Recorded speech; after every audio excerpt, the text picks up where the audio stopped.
We are trying to find the height in feet of the archway 2 feet from its center. So do you agree? Do you understand why that's 2 feet? The height 2 feet from the center. Now we know this is the radius. They tell me the radius is 6 feet. Now watch. If this is a radius, there's an infinite number of radiuses in this semicircle.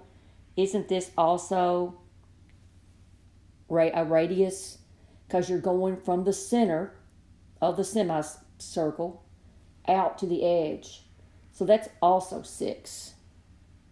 So now we have a triangle, and it's a right triangle.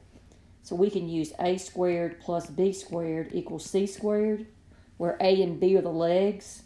So that's h squared plus 2 squared equals the radius squared, which is 6 squared, which is 36. So this is h squared equals 36 minus 4, which is 32. So the height of that thing is the square root of 32. You take the square root of both sides. And I quickly looked at my answers. I don't see that, so it looks like I need to simplify my answers. So I know that 32 is 16 times 2, and the square root of 16 is 4, and that leaves you a 2 underneath your radical. So 4 square root of 2.